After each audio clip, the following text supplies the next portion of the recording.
Hello, everybody, and welcome to Dealing with Different. My name is Adam Brown, and I have a special guest with me here today, Kristy Gillentine. Let me bring you on here. Hi, Kristy.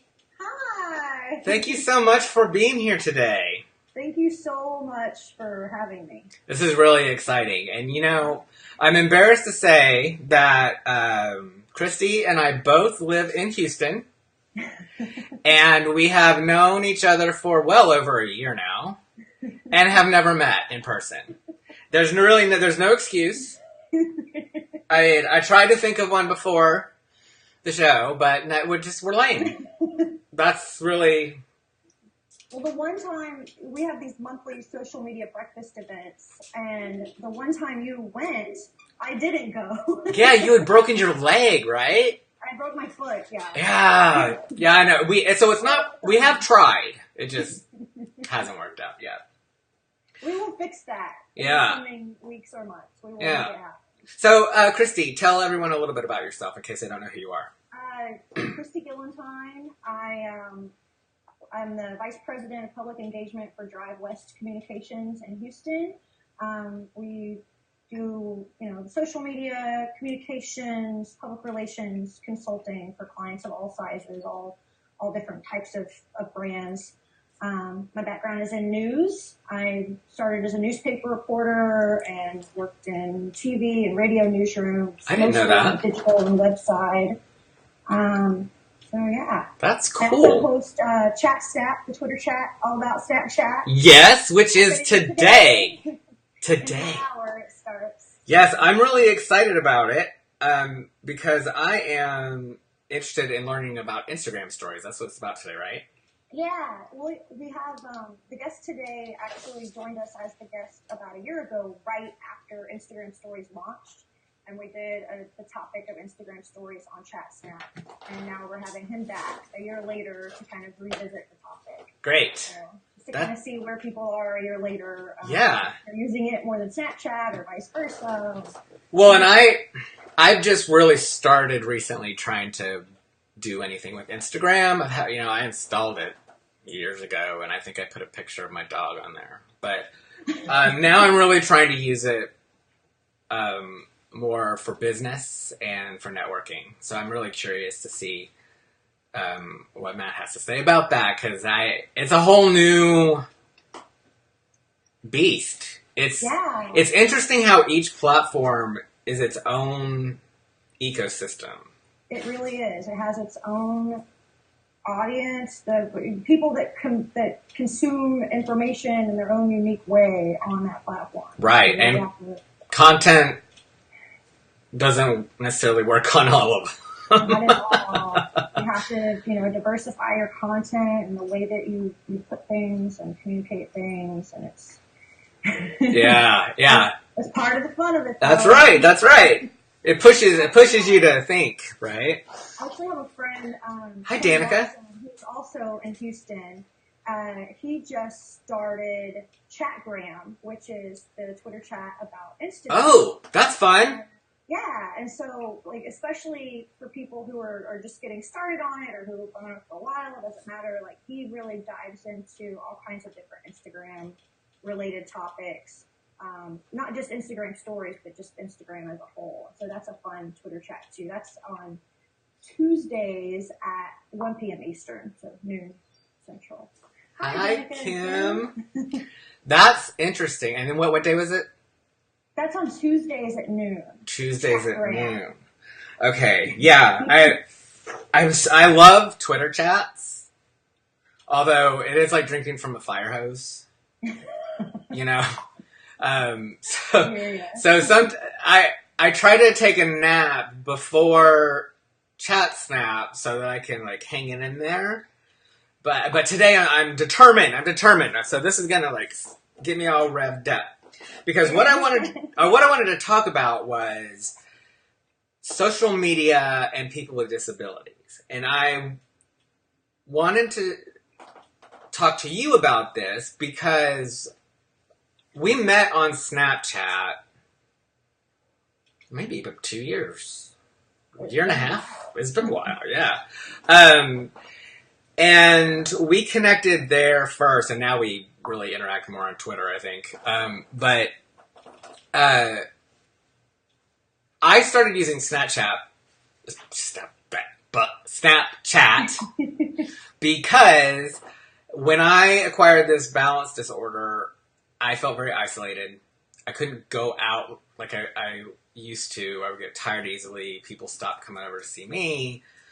And it was very depressing and lonely, and I felt like I was going to lose my mind. So someone just suggested, try Snapchat. And that allowed me to find a really great community of people that are now my support system. And they're just as real a support system as someone who might live next door to me. Absolutely. And I wanted to explore that with you so that we can let people know, like, what are some best ways to do that? If you're looking to build a community on Snapchat or Instagram or Twitter, like, what are some ways that you recommend that people go about doing that? It's the main thing you need to do on any platform is just engage. It's as simple as, you get out of it what you put into it. And so you can't go on any platform and expect people to come to you and engage with you if you're not willing to go to them and engage with them. And so it's a matter of, Snapchat, for example, watching people's stories, commenting, asking questions, answering questions. The magic of Snapchat is in the chat feature and what happens there. Yeah. And it's the same on any platform. If you're engaging on Twitter or Instagram or Facebook, you have to actually engage and, the social and social media. But the more you just talk to people and open up and let them open up to you, it's a matter of building relationships. And, each time you talk, that relationship deepens. And on each platform you connect on, the relationship deepens. And that's the wonder of social media, that we're able to do that. And I like how you describe that, because it doesn't happen, poof, you sign up for Twitter and tomorrow you have a network. It's something that you have to... If you open the account, they will come. Yeah, no. You'll be tweeting to the black hole of ignored tweets. You have to put some effort into it. But it doesn't have to feel like work. I found that I was most successful building a community when I was just being completely open and authentic. Not trying to pretend I was somebody I wasn't, or that I was living this fabulous life, or, whatever. But I wasn't complaining all the time either. It was just, here's my experience. And, here's what I learned today. Maybe it'll help you. And that, I think, is what helped me build that. But I struggle with doing that same thing on other platforms like Instagram or Twitter. I find it more difficult to engage with people. It's almost, I don't know what to say, especially if it's someone I don't know, right? If it's someone new that I'm following. Do you have any suggestions on how to? There's a push to be like omnipresent and have a presence everywhere on social. Mm-hmm. And, if you're not everywhere, you might as well not be anywhere. I don't follow that philosophy. Good, because you'd probably die. I think that, people have the platforms that they're comfortable on and that they enjoy and like. And if you don't enjoy something, why do it? Because if you're only there for the sake of being there, your audience can tell. Oh, yeah. You're not going to be as successful, and that just makes for a miserable life. And B, if you're comfortable on Instagram and you're not on Snapchat, or on Snapchat and not on Instagram, or on Facebook and not on Twitter, like, that's totally fine. You're comfortable where you're comfortable, and I think that it's much better to really master one space and have a strong community of people that you can turn to, rather than, feeling like you have to divvy yourself up and find out your energy and time. That's refreshing to hear. That is refreshing to hear, because, I know that you know what you're talking about. Right? But you hear a lot of that, especially now. They're really, logistically, there are too many spaces for me to be all the time, all at once. And it would wear me out trying, and I would fail at all of them. So I like the kind of... Sorry, go ahead. I was going to say, just give yourself permission to just limit your focus to a couple of, where you shine the most. Right. I feel like, I used to say all the time, I don't have time for Instagram stories. I'm just stretched too thin. I don't have time for it. But then, I really feel like if you say you make time for things that you really want to make time for and that you really enjoy. And so, I'm not active on Instagram stories, not because I don't have time, just because I don't want to be. And I have nothing against Instagram stories. Right. I think it's awesome. I think the people there are awesome. I have a ton of friends who, I have a community there. I just don't want to post there. And that might change tomorrow. Right. I don't know. But I'm not going to put the pressure on myself to feel like I have to be there. I can have a presence on Instagram and post pictures of my dog or whatever, without feeling this intense pressure to, push out content. Right. I try to take it easy on myself whenever I can. That's good. That's good advice. We all should do that, really. I'm just looking through the comments here quickly to see. Got a lot of agreeing. I really appreciate you guys stopping in for the live. And then if you like this content, please share it out. I want as many people to see this as possible. Some of my time needs to be spread over other platforms to share with... Kim, I think what you're saying is that you have an audience on one platform that isn't on your other platform. So you do have to, if you want to reach that audience, you're going to have to invest some time in that audience. That's how I feel about Facebook, quite honestly. I don't like using Facebook, but that's where everyone is. Yeah.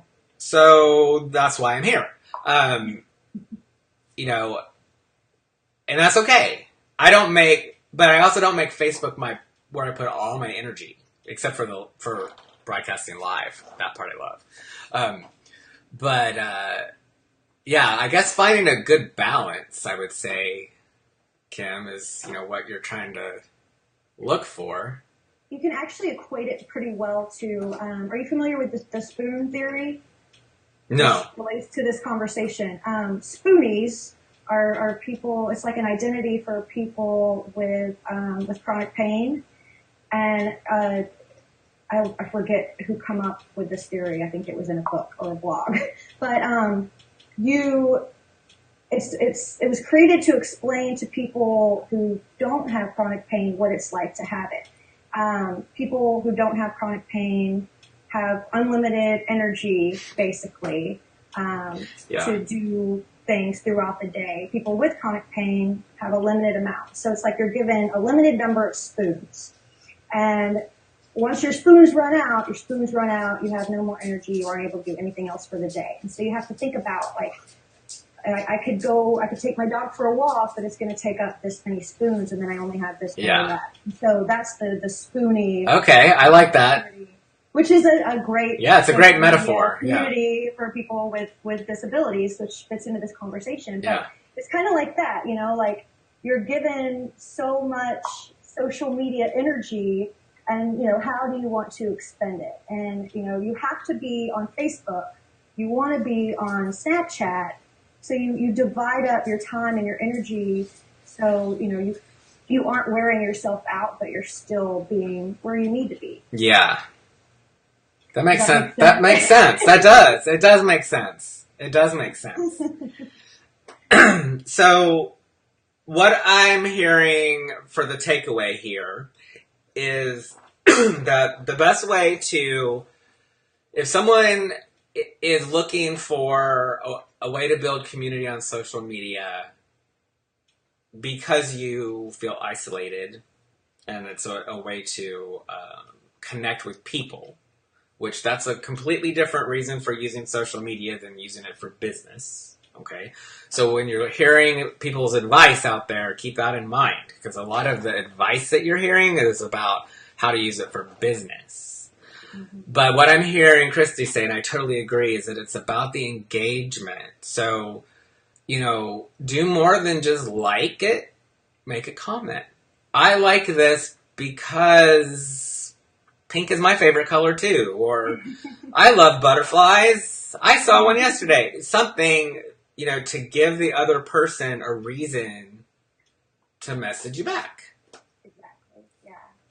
Yeah, and then over time, you got a best friend. Exactly.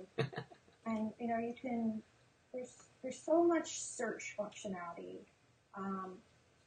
Snapchat's getting better, but especially on Facebook and Twitter. Oh, yeah. And Instagram, where you can find people who are going through things that you're going through, whether it's in business or in life or with your health.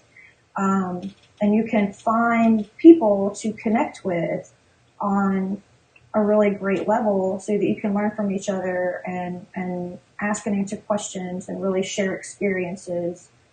And so I think that it's important just to search, just look and see what's out there, who's out there. There's hashtags for all kinds of things and various disability communities. And it's just, finding the people who understand what you're going through, because it's so easy to feel like you're the only one going through it. And so it can be, a huge weight lifted and a huge relief to just find someone to connect with who understands. If it's not the same kind of pain, it's pain. And if it's not the same kind of disability, it's a disability. And just finding those people that you can really relate to. It's very important. It is, because otherwise you start to feel like you're the only one, and you're a freak, right? And there's something wrong with you, and you should just keep it to yourself. Yeah. And you can read articles, and there are other people out there, but until you connect with them and talk to them, it's still such an isolated feeling. Yeah. So that real connection is crucial. Yes, I totally agree. Thank you. Yeah. I think I hope this has been helpful. I have found it helpful, and I really appreciate your insights, especially thinking across platforms, because that's something that I know a lot of people are starting to do more of now. So thank you for that. And where can people find you? I am Kristy Gillentine everywhere. Snapchat and Twitter and Instagram and everywhere else. KRISGILLENTINE. If one of you lovely people want to type that in the comments, that would be awesome. Oh, yeah. You can also, I think you're tagged in this post, so people can also click on that.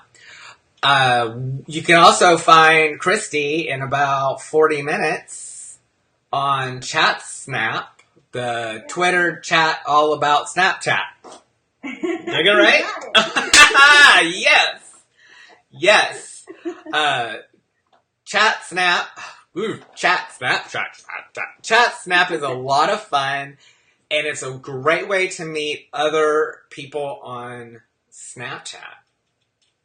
Yeah, it's the Snapchat community Twitter chat, because, even if you're not on Snapchat a ton, you can still meet so many great people and find, people to work with, and friendships have been made, like people living in the same town and didn't know it. Yeah, I know, right? So we didn't expect. But yeah, no, it's an awesome, awesome community. So that's every Wednesday at 1 p.m. Central, 2 p.m. Eastern. Excellent. I look Thank forward you. to it. Thank you, Kristy. Thank you, audience. And I will see you next week. Don't forget, be good to each other.